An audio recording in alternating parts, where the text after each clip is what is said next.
Bom dia! Continuamos com o dia a dia voltado ao mês das mães. E no programa de hoje vamos conversar com a doutora Michele Araújo, que é fisioterapeuta com formação em dermatofuncional. Doutora Michele, muito obrigado por sua presença aqui conosco. Eu que agradeço o convite para falar de um tema tão importante, tão presente no meu dia a dia no consultório e que muitas mães têm dúvidas em relação a isso. E nosso tema de hoje é diástase abdominal pós-parto. Doutora Michele, além da nossa conversa, também vamos ter uma matéria com a doutora Denise Medeiros, que é psicóloga e atua na área de terapia cognitiva comportamental. Já para dar início ao nosso bate-papo, queria fazer a primeira pergunta. O que é a diástase abdominal? Então, a diástase abdominal é a separação do músculo reto abdominal. O músculo reto abdominal, ele é o músculo que separa o umbigo. E quando a pessoa, na verdade, quando a mulher engravida, esse músculo, para poder dar espaço para a criança se desenvolver, ele acaba se afastando. Aí, como depois disso não tem uma pressão externa, como tinha uma interna durante 9 meses para poder fechar essa musculatura, acontece o espaçozinho entre o músculo e é chamado de diástase abdominal. Entendi. Então, no caso, além das mulheres, né, pós-gestação, também pode ocorrer em outros casos? Pode sim. Tanto na mulher, quando não tem filhos, e quanto em homens também pode acontecer por conta de fraqueza muscular.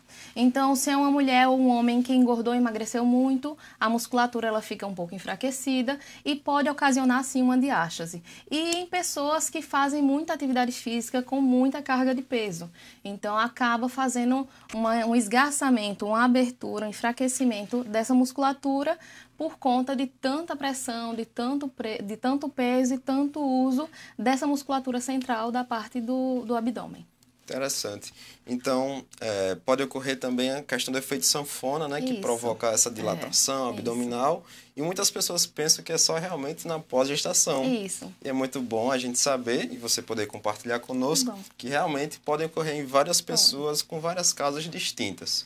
E é mais comum, acredito que no seu dia a dia, você atender as gestantes. Isso. Pós-gestação. Pós-gestacional. Na verdade, como eu sou especializada na área de mães, eu sou fisioterapeuta dermatofuncional especializada na parte corporal de mães.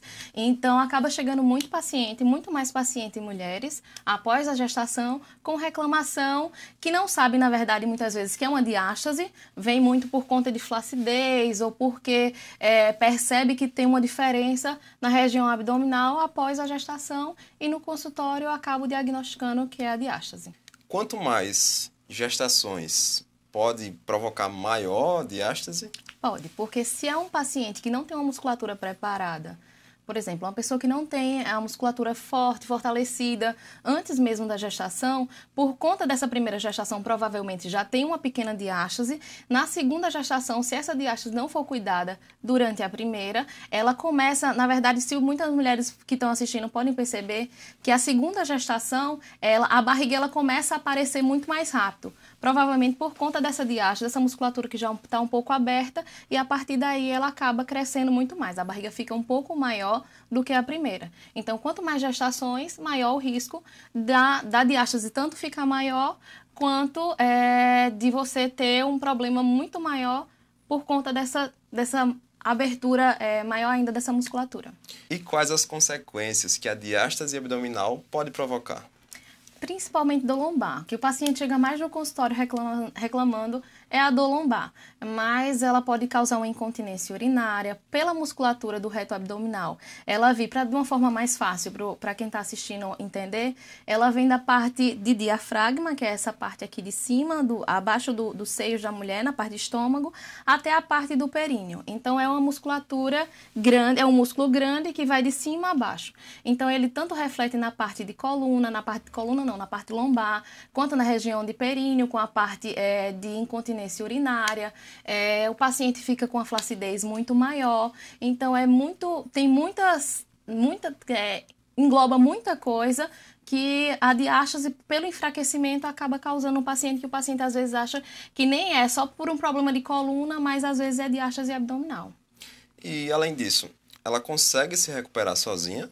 Se for um paciente, como eu te disse no começo, se for um paciente que tem uma musculatura boa, que tem uma musculatura fortalecida, ela pode sim voltar de forma normal. Tanto é que chega paciente no consultório que teve filhos, tiveram até mais de uma gestação e a musculatura voltou ao normal sem problema nenhum. Mas é muito mais difícil acontecer isso, porque normalmente as pessoas acabam, principalmente os pacientes que chegam até mim no consultório, não são pacientes que fazem muita atividade física. Então, na maioria das vezes, ela acaba não voltando. Então, o sedentarismo também é um problema Isso. gravíssimo, né? Até para a diástase abdominal. E vamos dar um breve intervalo e em instantes voltamos para continuar com este bate-papo que está bem interessante. Fiquem ligados.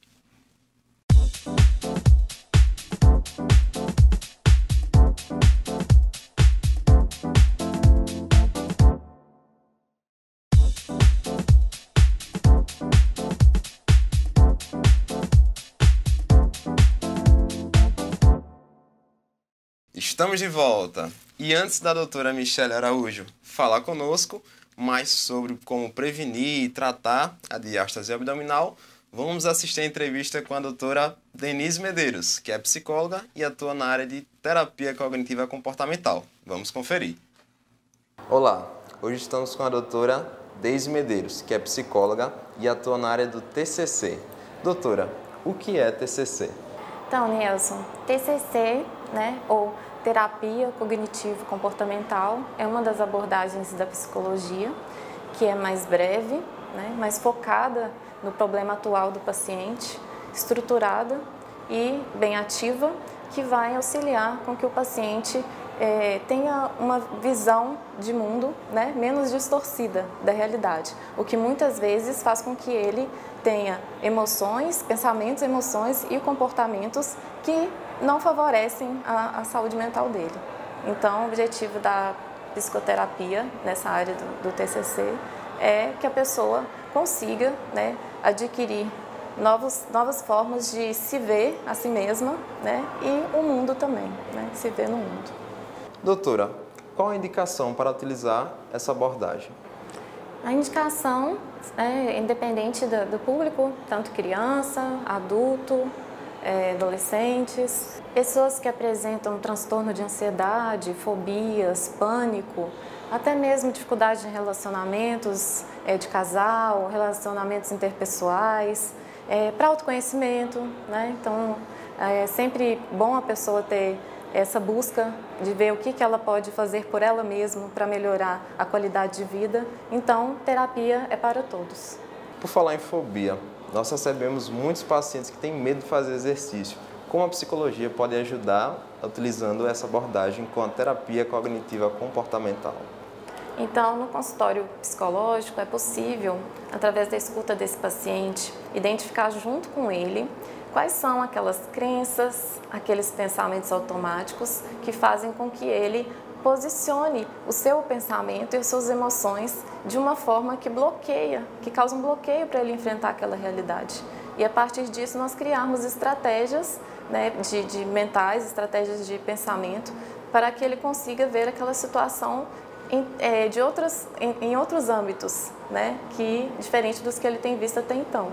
E aí conseguir, através do enfrentamento, mudar essa dificuldade que ele está enfrentando com relação ao exercício, que pode ser também com qualquer outra questão da vida, Pessoas que têm medo de dirigir, Pessoas que têm medo de sair à noite. Então, é preciso que a pessoa identifique de onde que vêm esses pensamentos, se esses pensamentos são reais ou irreais, no que eles são baseados, para que elas percebam que existem outras possibilidades de lidar com a situação. Bom, estivemos hoje com a doutora Denise Medeiros, psicóloga que atua na área de terapia cognitiva comportamental. Muito obrigado. Obrigada a você. Que legal essa entrevista que tive com a doutora Denise Medeiros, que ela pôde compartilhar um pouco sobre exercício físico, que foi um tema que a gente acabou abordando aqui, que é o sedentarismo, que provoca vários problemas. E o medo de fazer exercício pode provocar bastante problema. Não é, doutora Michele? É verdade. Dando sequência à nossa entrevista, a esse bate-papo que está bem legal sobre diástase abdominal, queria fazer mais uma pergunta, que você deve saber bastante como identificar uma diástase abdominal.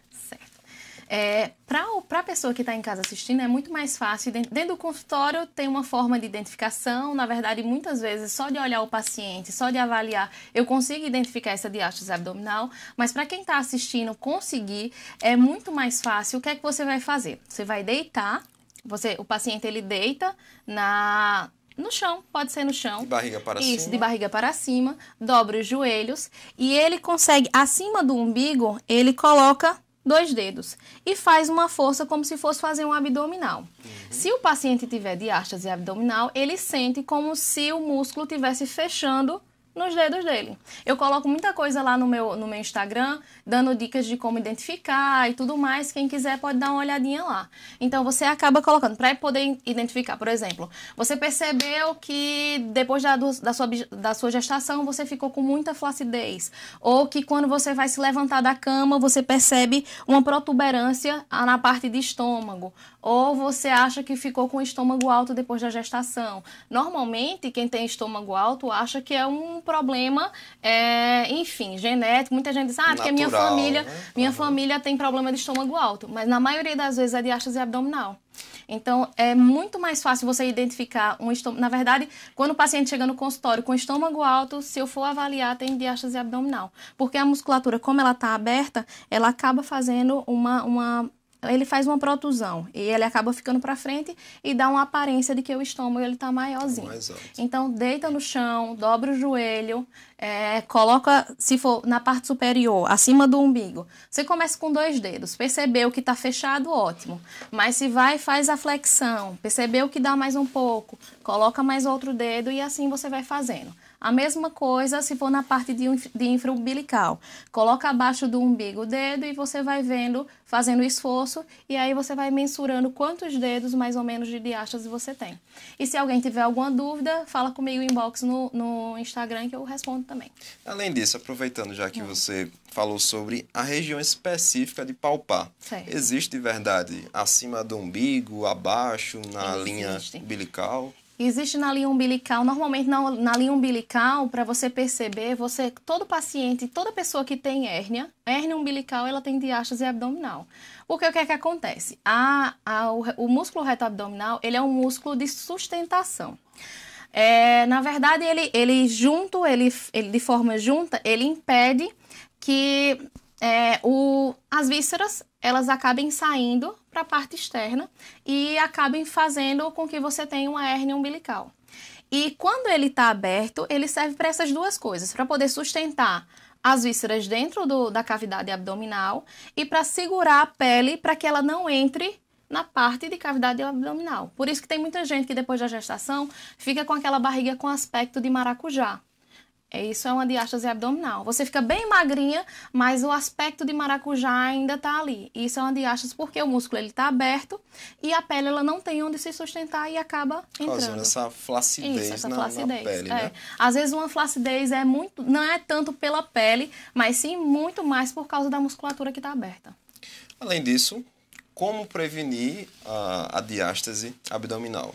A prevenção, no caso de mulheres na gestação, acontece pelo fato de você não engordar muito durante a gestação, porque a barriga ela já cresce numa proporção, por exemplo, tem mulheres que engordam 15 quilos, por exemplo, na gestação.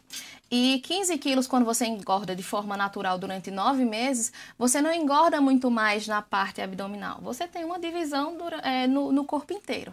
Então, se você acaba ganhando muito peso durante a gestação, ele vai muito mais na barriga. Então, a forma de prevenção maior é tentar realmente evitar ganhar tanto peso durante a gestação, porque existem consequências. Mulheres que estão grávidas, existem consequências depois da gestação. A gente imagina o seguinte, não, eu vou comer porque não dá para saber, porque eu tô grávida, não dá para saber o que é gordura e o que é a barriga. Mas a criança sai e as consequências ficam. E se for uma gestação planejada, no caso de uma gestação planejada, você tem faz toda uma preparação para a chegada dessa criança. Não só comprando as coisas para o quartinho do bebê, mas se preparando, também fazendo um trabalho com pilates, porque vai fortalecer a região abdominal, para poder ter a chegada dessa criança, para você não sofrer tantas consequências corporais. Fazer alguma atividade física que você consiga fortalecer essa região do core, que a gente chama dessa parte da cinta abdominal, certo? Os exercícios são fundamentais. Demais, sempre. Excelente. Além disso, também aprendemos como identificar, como prevenir e agora talvez, que é o mais esperado, que é de que forma pode ser realizado o tratamento para a diástase abdominal. Então, existe um tratamento chamado hipopressivo.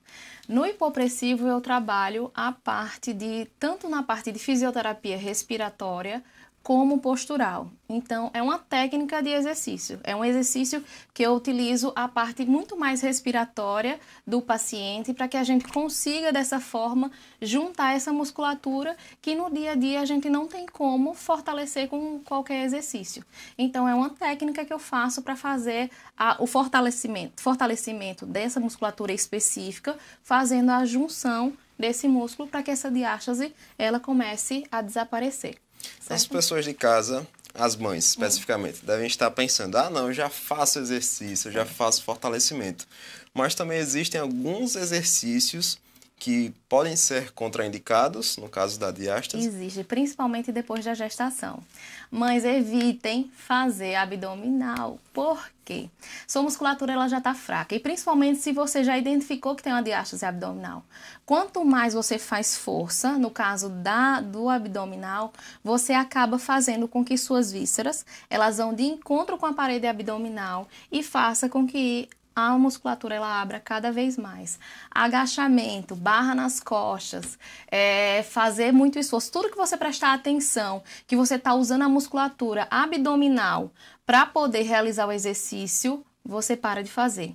Quando você tem a criança pequenininha, que você se abaixa para poder pegar a criança no chão, você percebe que está usando a musculatura abdominal, vê uma outra forma, se abaixa de um outro jeito, para que não force mais essa musculatura, porque tudo vai fazendo com que essa diástase ela vá aumentando. A pressão interna, a pressão interna vai fazendo isso. Dilatando mais ainda. Isso, mais ainda a musculatura. Isso é muito importante a gente poder compartilhar. Como eu falei, muitas pessoas acabam acreditando quanto mais abdominal melhor, quanto mais pressão ali no abdômen pode trazer algum benefício, mas na verdade não. Acaba prejudicando. E para concluir essa entrevista, doutora Michele Araújo, queria que você compartilhasse conosco algumas dicas que as mamães podem começar a praticar em casa e poder evitar a diástase abdominal pós a gestação. Então, as dicas como eu falei, se você percebeu que tem diástase, tenta evitar ao máximo fazer esforço nessa região abdominal. Se você faz atividade física, tentar prestar atenção como você está realizando o exercício. O que eu digo muito dentro do consultório se você está fazendo um treino para a perna, você não precisa usar a musculatura abdominal. Se você está usando, por exemplo, você vai fazer uma cadeira extensora. Você está percebendo que você está fazendo força no abdômen para poder realizar um exercício que é de perna, você está fazendo um exercício de forma incorreta. Você está usando a musculatura incorreta para poder realizar o exercício. Diminui a carga e faz de acordo com que tua musculatura ela responda de forma positiva, para que você não fique com a perna torneada e o abdômen com uma diástase abdominal maior. Por isso tem muita gente que chega no consultório, às vezes até o paciente é magrinho, e eles, Michele, depois que eu comecei a fazer academia, eu percebi que minha barriga ficou maior. Justamente por conta disso, porque a diástase abdominal ela vai aumentando e vai deixando você... A diástase ela deixa você um pouco mais quadrada, porque seu músculo está aberto e isso vai fazendo com que você fique mais com a aparência de que está mais quadradinha mesmo. E se tem essa diástase, porque a musculatura às vezes ela vai para frente, fica com aquele abdômen parecendo um abdômen de bolinha que você ainda está com a aparência de que está grávida. Então, se você prestou atenção que tem diástase abdominal, evita ao máximo fazer esse tipo de exercício. E se, enfim, você percebeu que tem também, não espere um próximo filho para poder procurar o tratamento. Trate antes, para que a gente consiga fazer com que essa sua próxima gestação não tenha tantos danos e consequências como na primeira. Ou seja, a procura por um profissional capacitado é sempre a melhor opção. É verdade. Pois bem, queria agradecer mais uma vez, doutora Michele. Eu que agradeço muito por poder ajudar com o programa, esclarecendo algumas dúvidas. Muito obrigado novamente. E no próximo programa, fiquem ligados que teremos uma matéria com a doutora Ariane Marques. Ela é fisioterapeuta também e atua na área de gineco-obstetrícia. E vai falar sobre incontinência urinária e disfunção sexual feminina. Fiquem ligados.